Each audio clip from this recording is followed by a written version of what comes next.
El llamado jefe Diego, después de su irrupción en redes sociales, está bastante molesto por la evidencia en que lo dejó el presidente López Obrador cuando mostró el debate, que aquí lo vimos. Por cierto, vamos a dejar una liga para que vean la reacción completa al debate que López Obrador le ganó hace 20 años. Bueno, esta semana lo entrevistó Loret de Mola, ¿no?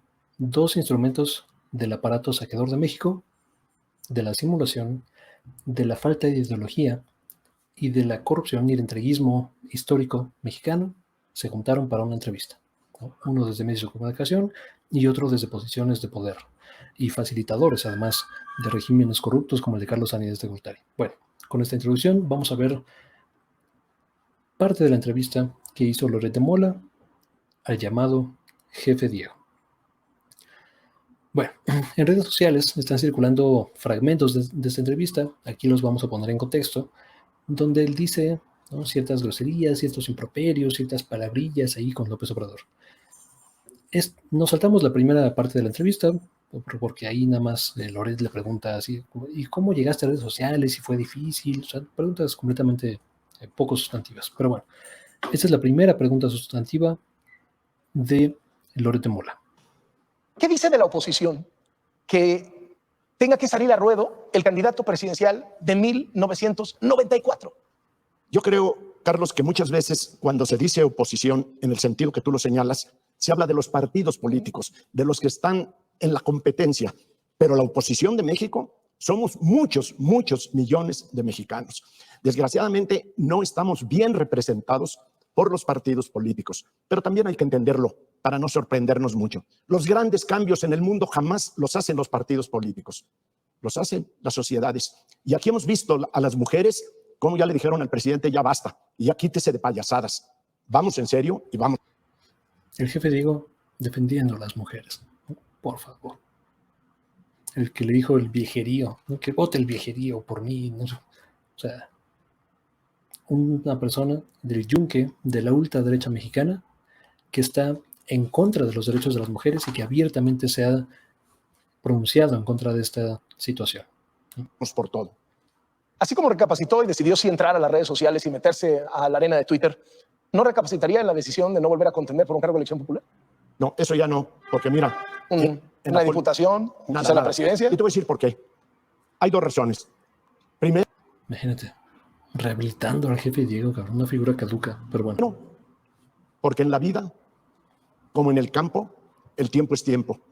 Hay tiempo para sembrar, para cultivar, para cosechar. Y no puedes tú olvidarte de que 80 años de mi vida ya pertenecen a la muerte. Yo quiero ocupar el último tramo para hacer algo positivo, pero para que entren nuevos seres humanos a la actividad política, hombres y mujeres, que no sea el reciclarse y que el mundo político no sea una víbora que se alimenta de su propia cola, reciclándose entre ellos mismos y para ellos mismos. No se lo estaría preguntando.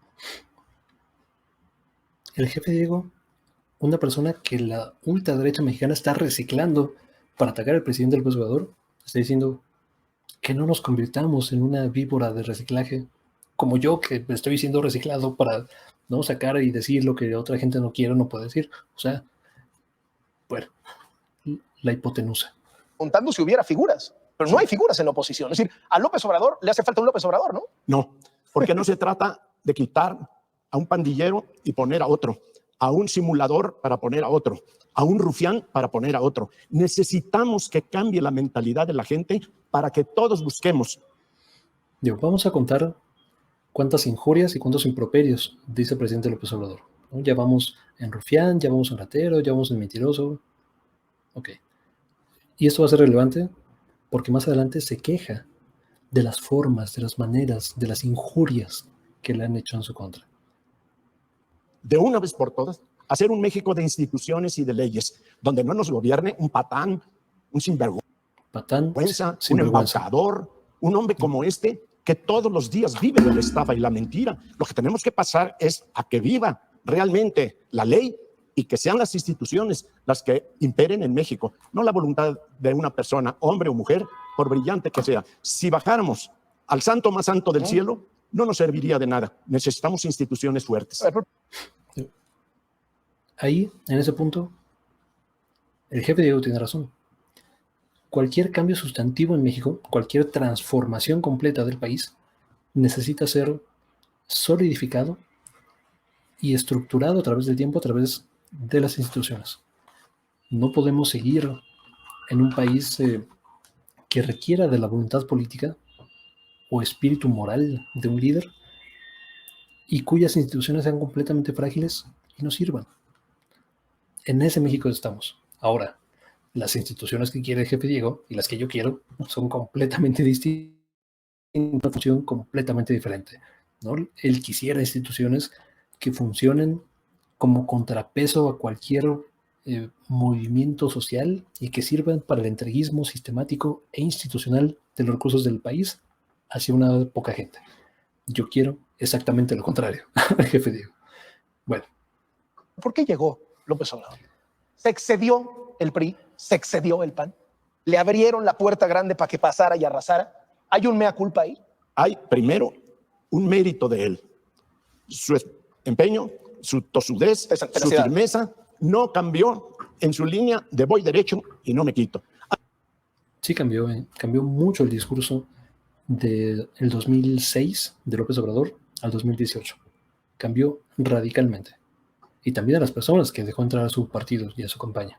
Al último sí hizo muchas cascaroletas, porque al principio solo aceptaba a los de veras alineados en una idea ideológica. Y después recibió toda la porquería, toda la basura, toda la pudrición con la que hoy hace gobierno.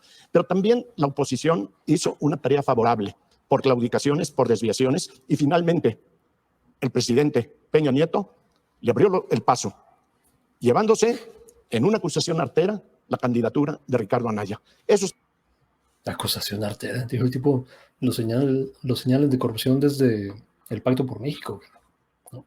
Y Emilio Lozoya literalmente dice, Anaya era de los más voraces, cabrón. O sea, yo ya le había dado un moche significativo, el tipo pedía más por los votos del PAN para las reformas del llamado Pacto por México. Pero bueno, y además hay desvíos de recursos, hay desviaciones fiscales en Querétaro por sus propiedades y otro tipo de esquemas. Los elementos para mí fueron, ¿por qué? Porque efectivamente una sociedad ya estaba cansada de lo que venía haciendo el gobierno. Y lo importante es mandar un mensaje a través de tus cámaras para que la gente entienda que los que estamos en contra de López Obrador no queremos regresar al pasado reciente de corrupción, de incompetencia, de insolencia, de abuso, de violencia y de violencia, pero tampoco regresar a México a un siglo donde este señor sale con la sandez de que a los campesinos hay que volver.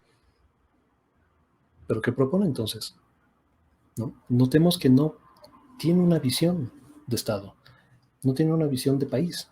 Solo dice, no somos como nosotros, no queremos regresar al otro, que por cierto, Fernández de Ceballos era un instrumento del otro, ¿no? Del salinismo, del peñismo, del foxismo. Ahí estaba Fernández de Ceballos. O sea, no queremos regresar a lo que yo hice, ¿no? Propiamente queremos otra cosa distinta. ¿Qué cosa distinta? No sabemos. Lo dejan en el aire porque no tienen un proyecto de nación. O por lo menos un proyecto de nación que responda a necesidades materiales de la mayoría de la gente en México. Digo, pongamos mucha atención en que no hace ninguna propuesta. Seguimos. Verlos a poner a trabajar con pala y pico. Que se ponga un día el presidente con pala y pico a ver cómo le queda el lomo. ¿Está extraviada la oposición en este discurso? Si López Obrador trae a trapazos, a toallazos a la oposición y la oposición no se encuentra, no se halla, ¿cómo se dice? Hay que esperarnos a las elecciones. ¿A las de junio? A las de junio. Pues ya faltan menos de 100 días. Por eso, si quieres me vuelves a invitar. Pero déjame decirte, a lo mejor se lleva una sorpresa López Obrador. A ver, ¿cuál es el pronóstico de Diego Fernández Ceballos para el 6 de junio? Yo soy más bien político y no brujo, pero yo espero... Pero también le hace la brujería tantito, ¿no? Bueno, tantito. Déjame decirte, yo espero por lo menos y deseo firmemente que haya una reacción social para no darle la Cámara de los Diputados otra vez al presidente. ¿Por qué le interesa tanto la Cámara de Diputados a este señor? Y en el fondo la oposición. Y el Senado un poco vale gorro. ¿Pero por qué la Cámara de Diputados? ¿Por qué será? Ah, es que los recursos de la nación, el presupuesto de egresos de la Federación, es responsabilidad exclusiva de la Cámara de Diputados. Los recursos es lo que le interesa a esta persona. Bueno, seguimos. Es una vergüenza que nos humilla frente al mundo escuchar a un bribón que les dice a sus secuaces. Bribón, ¿no? Ya llevamos 2, 4, 5, 7 insultos, ¿no? Seguimos. Aquí les va esta ley y no me le quitan ni le ponen una coma. Eso ha pasado por muchos años, ¿no? Sí, pero antes había... Pues sí, o sea, digo, la verdad, tantito crédito a Loret de Mola en esta pregunta, porque o sea, es la más evidente de las realidades. ¿Cómo es posible que se pasen, ¿no?, en el Congreso las leyes que quiere el presidente? ¿Cuándo no ha sido así?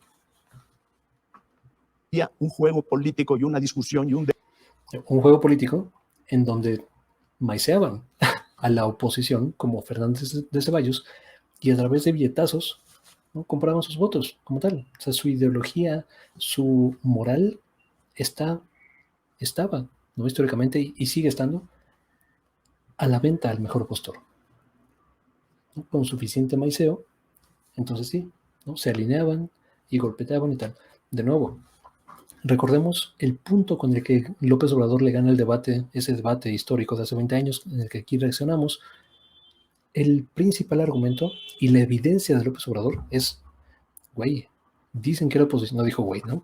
Güey, dicen que era de la oposición, 87% de las veces votaron a favor del salinismo. Lo que quería el presidente, 87% de las veces estaban de acuerdo. Pues, ¿cuál oposición, cabrón?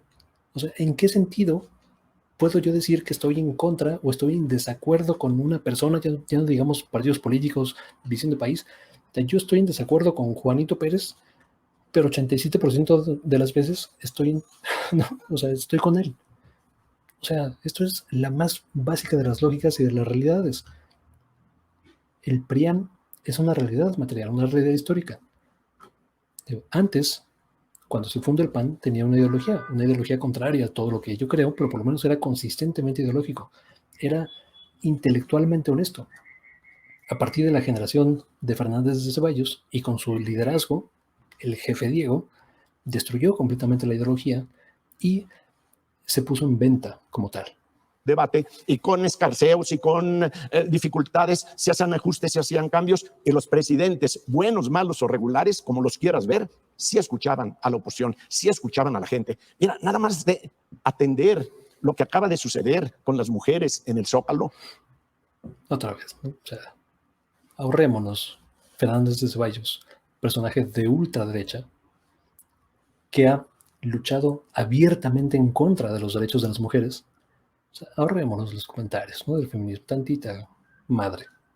Un presidente que les dice, bueno, estas son unas mujeres muy creativas, pero están manipuladas por los neoliberales. Mayor ofensa para mujeres que van en serio reclamando sus derechos.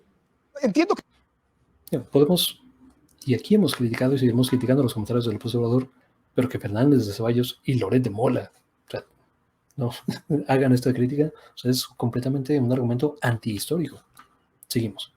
Planteé cuál es la importancia de que recupere la oposición en el Congreso, pero déjeme, insisto, ¿cuál es el escenario que cree que va a pasar, Diego Fernández Ceballos? Así como está viendo el panorama, ¿cree que realmente la oposición va a recuperar la mayoría en el Congreso, en la Cámara de Diputados? Hay muchas probabilidades. ¿En serio? En serio. Hay muchas probabilidades. ¿Basado en qué? ¿Por qué? Porque todas las encuestas dicen que Morena va ganando 2-1 y el presidente trae una popularidad de arriba de 60%. Sí. Traía mayor popularidad Salinas y traía mayor popularidad Calderón y entonces traía... No le diga lo de Calderón porque se enoja mucho, ¿no? Pero bueno. No me importa. Pero lo que voy es a esto.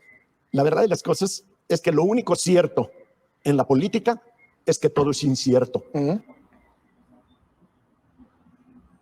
Si esto fuera el más elemental de los ensayos académicos en un trabajo universitario y tú pusieras en tu ensayo... no, vamos a hacer un ensayo sobre las elecciones que vienen de este año. Tú pones en tu ensayo, pues yo creo que la oposición va a ganar, ¿no? Lo primero que diría el profesor es lo que argumenta, ¿no? Aquí el Loretito, ¿no?, Lord Montajes, ¿basado en qué?, ¿no? Justifique su respuesta. Y la justificación de Fernández de Ceballos es, pues en la política lo único cierto es lo incierto. O sea, un argumento completamente ridículo basado en absolutamente nada. No comas ansias, vamos a ver. Escenarios. Imaginemos que López Obrador pierde la mayoría en el Congreso. ¿Ya? ¿Se vuelve un pato cojo, como No. dicen los americanos? No, ¿Juego nuevo? va a tener muchas dificultades, va a querer gobernar a decretazos y Como lo hacían quién, el PRI y el PAN, donde tú estuviste. vuelvo a un punto. Los demás poderes, el Poder Judicial. Va a tener mucha responsabilidad el Poder Judicial en México. Veamos nada más la iniciativa que ya se hizo ley en materia eléctrica. Eso va a llegar a la Corte. Allá tendrá mayoría el presidente. Eso definirá si es constitucional o no este atraco para México. Ahí están muchos temas. No todos son los partidos políticos. ¿Qué pasa si gana? ¿Cuál es? Digo, ahí tienes razón y hay que poner mucha atención en el Poder Judicial. En América Latina hay un fenómeno, por lo menos de los últimos 20 años, de la judicialización o del uso faccioso de los poderes judiciales. O sea, cuidado, ahí sí mucho cuidado y mucha atención, porque en toda Latinoamérica han sido tomados por intereses creados. Abogados que han trabajado y que han defendido a empresas transnacionales terminan siendo jueces de la Suprema Corte. Esto es un fenómeno que estaba ocurriendo en México y varios de los magistrados ahí tienen intereses creados, o sea, no nos engañemos, pero en México fue más sutil, no fue tan profunda esta captura porque tenemos un presidencialismo fuerte. Entonces, mientras el presidente fuera cercano a los intereses empresariales, cercano a los intereses imperialistas de los Estados Unidos, pues no hacía falta capturar otro poder, o sea, más el presidencialismo, nada más. Por eso hoy el sistema judicial mexicano está capturado, pero digamos capturado a medias, pero sí mucho cuidado con esto. El escenario si gana, si refrenda su mayoría en la Cámara de Pues va a seguir haciendo brutalidades. Diputados? ¿Peores? Sí, por supuesto. Sí, pues está enfermo. Y no le digo enfermo ahora. Desde ese debate que salió le dije que cualquier enfermito mental salía con las zarandajas que sale este.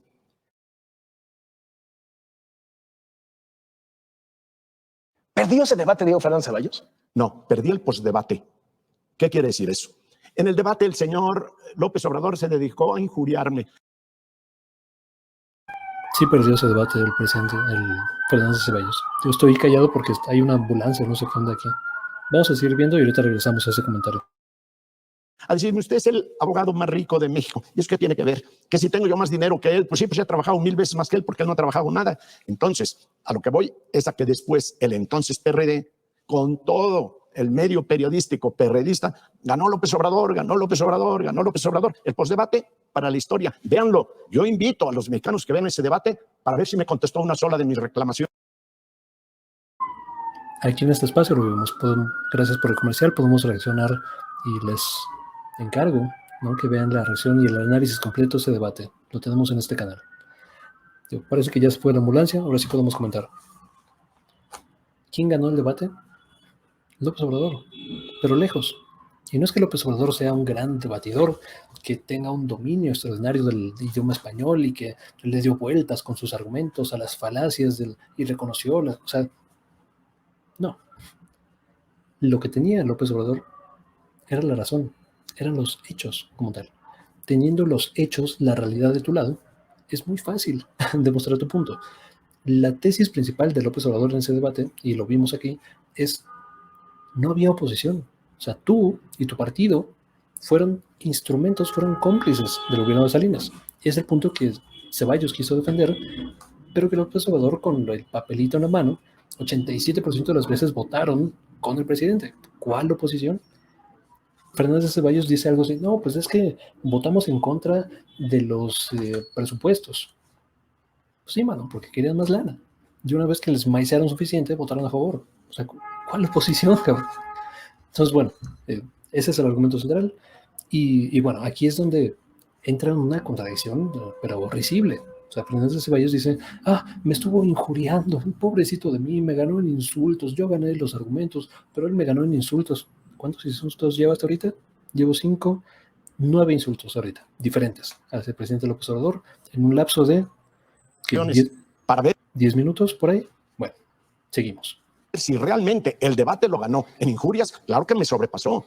Pero a veces los debates son también injurias. Por No eso, solo son argumentos. Pero mira. Y a lo mejor llegó siendo demasiado favorito Diego Fernández Ceballos, pues por esta capacidad. ¿Cuál capacidad? Pero sí, llegaba como favorito en ese tiempo Fernández Ceballos. oratoria que ha sorprendido al mundo de la política por décadas, y de pronto se topa con este que en ese momento era un nuevo valor de la política mexicana, sí, y lo zarandea. Pero mira, no cambiemos los tiempos. Lo haya ganado quien fuera, porque yo no soy quien decir si lo gané o no, porque yo no me debo de calificar a mí mismo como él sí se califica. Lo que sí quiero decir que es una vergüenza y es una cobardía que este bribón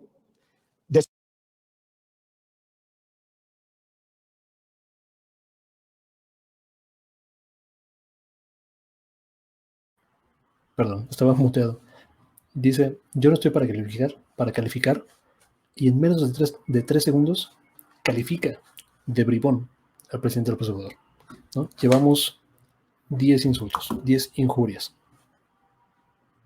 Después de que yo le vengo diciendo los atracos que hoy le comete a México, él por respuesta, como única respuesta, toma un video de hace 20 años. Pero si le estoy acusando de que es deshonesto por...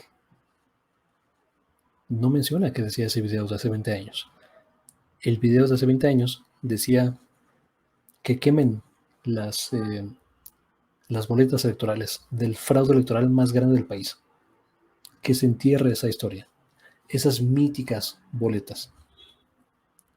Ese es el instrumento llamado Fernández de Ceballos. Haciéndole el juego a la oposición. Haciéndole el juego, perdón, al régimen. Ese es su legado como tal. Ser un títere del priismo. Ser un facilitador de los saqueos más grandes de la historia del país. Eso es Fernández de Ceballos. Que es deshonesto un presidente que miente todos los días. Le estoy acusando. Justifica su respuesta. Que es un sinvergüenza. Otro más. 11. Porque decide cancelar un aeropuerto simulando una consulta pública, aunque perdamos 100,000 millones, según él, y ciento y tantos mil o más, según los que saben de esto. Eso es ser un sinvergüenza. Y un hombre que está decidiendo desde la presidencia de la República más del 80 o 90% del gasto en infraestructura, sin licitaciones, es un delincuente. Y cuando le digo todo esto, dice, aquí les dejo un video de hace 20 años, valiente pajarraco. Ese no es un presidente. 12. Ese es un cobarde. Y se lo he dicho 13. de frente, y mientras me dure la vida, se lo voy a seguir diciendo. ¿A qué precio? El que sea. ¿Le pediría la revancha de ese debate? Pero si no quiero debatir del pasado. Muy valiente, muy gallito, muy pajarraco, sinvergüenza, ladrón, cochino, mentiroso. Un debate. No, yo no le estoy pidiendo un debate. Ahorita. No, o sea, a ver, él dice que él le ganó el debate. Muy bien, le pide, dame la revancha y vamos a sentarnos ahorita. Mira, si tú me lo preguntas, te digo que sí. Pero interés, no. Y te voy a decir por qué. Por supuesto que lo acepto, que me haga la primera provocación a que le dé una visitada, y por supuesto que voy. Pero que yo le pida... ¿Iría a la mañanera? Pero por supuesto que yo iría. Pero por supuesto, de mil amores. A ver si es cierto. ¿A tener un debate? Estaría en la puerta de Palacio desde el día anterior. Pero permíteme. Pero lo importante para mí no es ir en contra de López Obrador, porque él se derrumba solo con toda la porquería que le rodea. Yo te insisto, para mí lo importante es crear conciencia para el México después de López Obrador. Perdón, ¿cuál se derrumba solo? Trae 60 y tantos % de popularidad, ¿sí? Y Morena aparece en las encuestas como favorito para la elección. Todos los presidentes anteriores traían eso, y sin embargo, la mayoría no terminó bien. ¿Se va a reelegir López Obrador? ¿Buscará reelegirse? No lo sé, pero sería intrascendente. A lo mejor el que venga después de él es peor, porque déjame decirte, siempre estamos con el cuento, con cada presidente de la República, ya, que se vaya, que lo quiten, porque peor que este no puede venir. ¿Cómo no? Y siempre estamos viendo... ¿Es un peligro para México? No, es un daño. El peligro era cuando aspiraba a ser presidente. Ahorita es un daño, y es un daño grave para México en todos sentidos. Fíjate, todas las payasadas que hace en Palacio. Usa calificativos de forma muy sueltita, pero no habla de las acciones concretas. Las licitaciones, ¿ok? Podemos estar de acuerdo en que es problemático. Y ya. Nacional. Hoy todavía en la mañana sacando un pañuelito. Que ya se acabó la corrupción, dice. Que ya se acabó la corrupción, pero sacando un pañuelito como bobo, no como presidente. 14. ¿Y para qué? Para no decirnos cómo está la economía, para no decir y justificar por qué crece la ¿Cómo está la economía? ¿Y por qué está así la economía? Brutalidad y el crimen. Para no... ¿Dónde empezó la brutalidad y el crimen? ¿Con qué gobierno? decir por qué el desprestigio de México, la fuga de capitales y todas las desgracias que está viviendo el país y a dónde nos lleva. De tal manera que toda esta engañifa lo hace ser un sinvergüenza de tiempo completo, el presidente 15.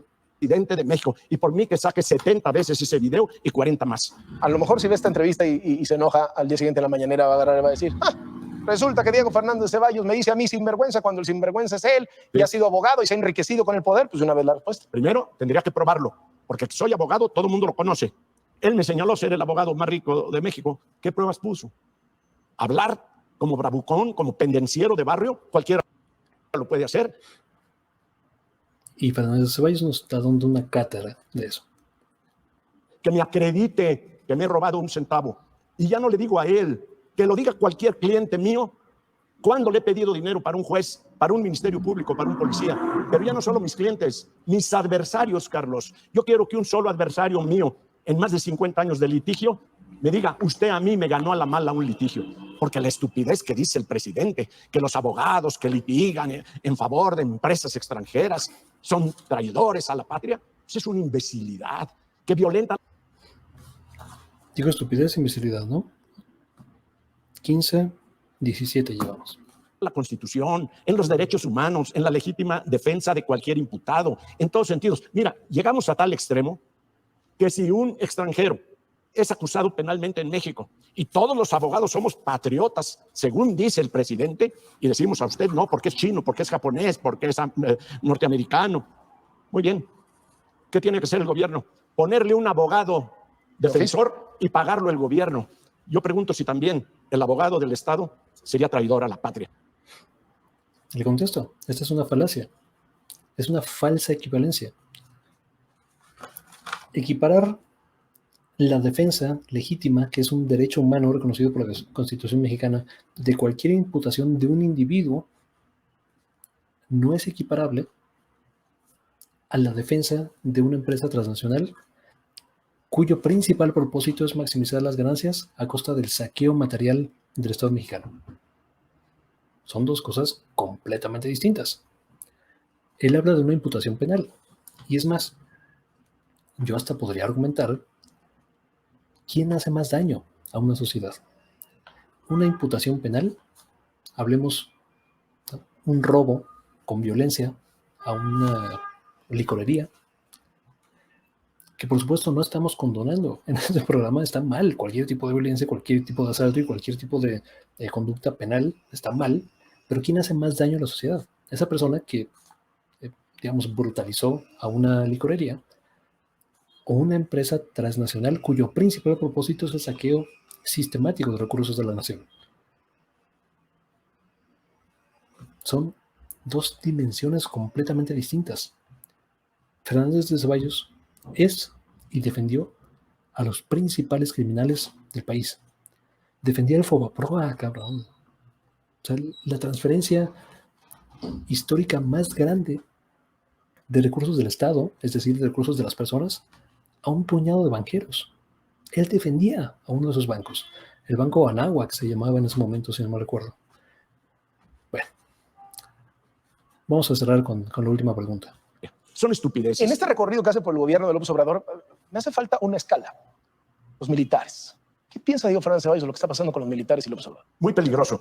Yo creo que pocos mexicanos han defendido públicamente a la milicia como lo he hecho yo, abiertamente, porque Dice, muy peligroso. O sea, es indeseable, pero yo quiero mucho a los militares, véanme a mí, subordínense a mí. Vamos a ver el doble discurso.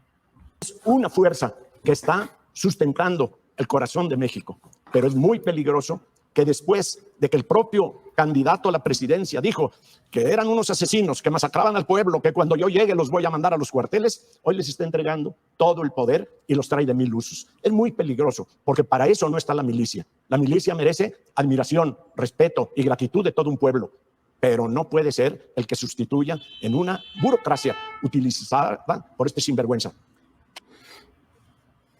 Doble discurso, una vez más, y con esto cerramos esta intervención que ya vimos.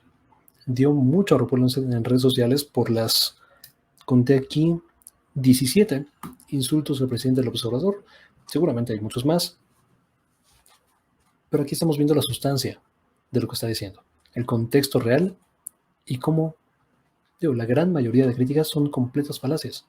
En este último punto, sí, qué bonito es el ejército, yo los defiendo mucho, yo los quiero mucho, por favor no me vean con malos ojos, porque por si algún día tengo poder político otra vez, que, ¿no? Ahí yo apapaché al ejército, pero es muy peligroso, pero que no se detengan en las calles, que no, o sea, ¿quién nos sacó a las calles? Perdón, ¿qué partido político? ¿Qué partido político, qué presidente duplicó todo tipo de violencia en el país? ¿Qué políticos brutalizaron a un México que, digo, si bien nunca hemos sido un país completamente seguro, pero ese nivel, esa escalada de violencia que hoy estamos tan acostumbrados y que vemos todos los días en periódicos y en la nota roja, eso era impensable en aquellos días.